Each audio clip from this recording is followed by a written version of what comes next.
It is ridiculous how a single favor can change the entire rhythm of your life. One moment, I was just a college kid trying to keep my grades above water.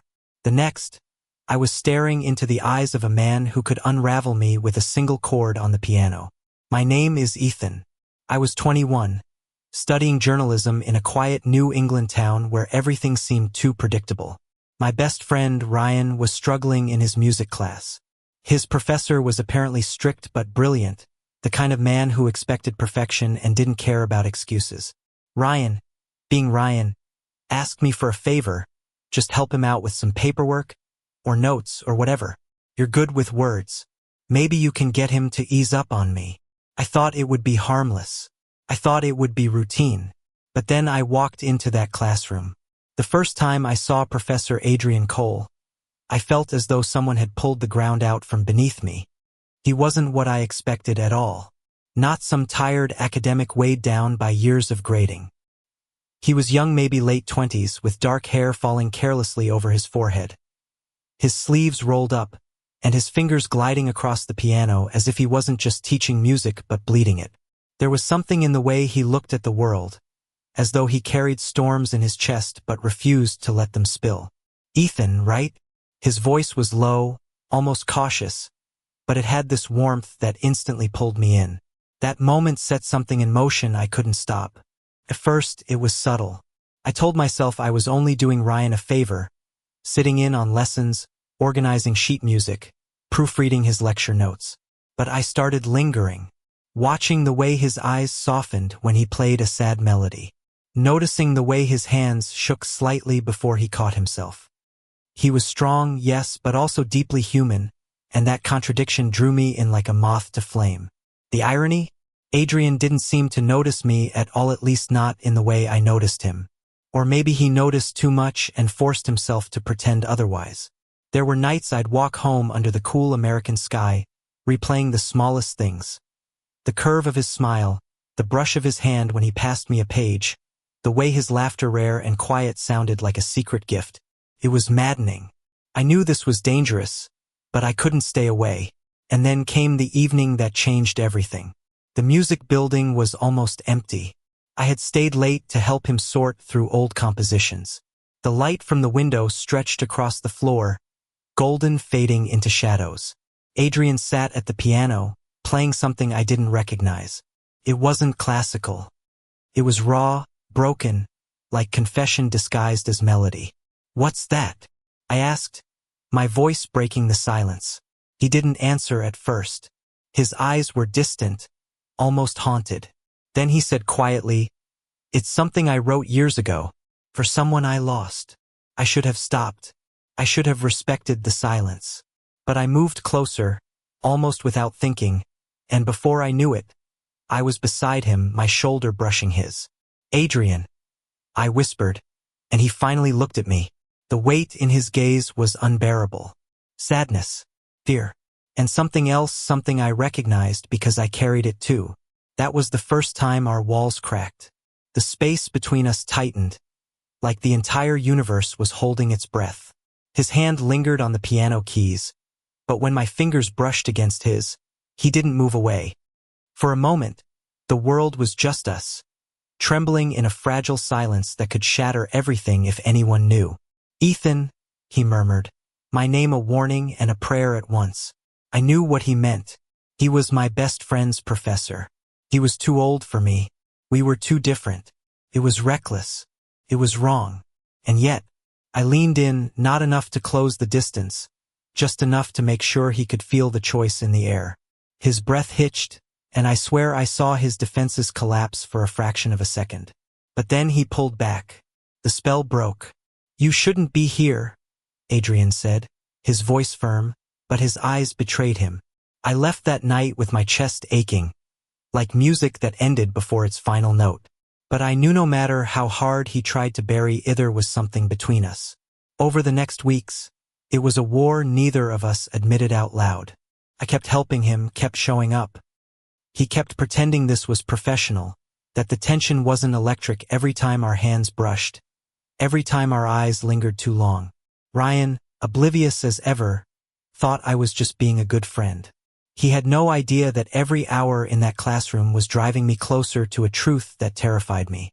The truth that I was falling in love with someone I was never supposed to touch. And then, everything unraveled one night when a storm cut the power during practice. The world outside roared with rain, the only light a single candle Adrian had found. We sat too close in the dark, our knees almost touching, laughter breaking the tension for a fleeting second. But when the laughter faded, silence swallowed us. The kind of silence that demanded an answer. I don't remember who moved first. Maybe it was me. Maybe it was him. All I remember is the moment when his hand cupped my face, hesitant but desperate, and his lips crashed against mine with years of repressed longing exploding all at once. The kiss was fire and water, pain and relief, wrong and right in the same heartbeat. And I knew then whatever storms were coming, I would rather drown with him than breathe without him. The kiss should have ruined everything. It should have pushed us apart, made us ashamed, forced us to pretend it never happened. But the truth is, it did the opposite. That night, when the storm raged outside and Adrian's lips trembled against mine, I realized something terrifyingly clear. I couldn't go back. The days after were a blur of stolen glances and unspoken words. He avoided me at first, keeping our conversations short, his voice clipped, his body always angled away. But the distance only made it worse. I could see the war inside him, every time his eyes betrayed what his mouth refused to say. And two was already gone, already his, whether he wanted me or not. One afternoon, I cornered him after class. "Are you really going to pretend it didn't happen?" I asked. My voice shook, but not from fear. From anger. From longing. Adrian froze, his hands tightening around the papers he held. "It shouldn't have happened," he whispered. "But it did," I shot back. "And you wanted it as much as I did." For a moment, I thought he'd push me away again. But instead, he dropped the papers, his jaw clenched, his whole body rigid like a man about to break. Then his voice cracked. "You don't know what you're doing, Ethan. You're too young. I'm your friend's teacher. If anyone finds out, then let them," I said, almost shouting. "I don't care what they think. I care about you." His face softened then, but not in relief and heartbreak. "You think it's that simple, but it isn't. I've already lost once because I couldn't choose right." He turned away, and I felt my chest split open. "Then maybe you'll lose again," I said quietly and walked out. For days we didn't speak.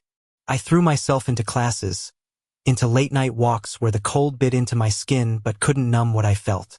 And every night, I found myself staring at the music building, hoping, wishing he would come find me. And then, unexpectedly, it was Ryan who dragged me back into Adrian's orbit. My best friend, oblivious to the storm between us, burst into my dorm one evening. "Dude, you have to come. Professor Cole is not okay. I think something happened." I didn't ask questions. My heart already knew.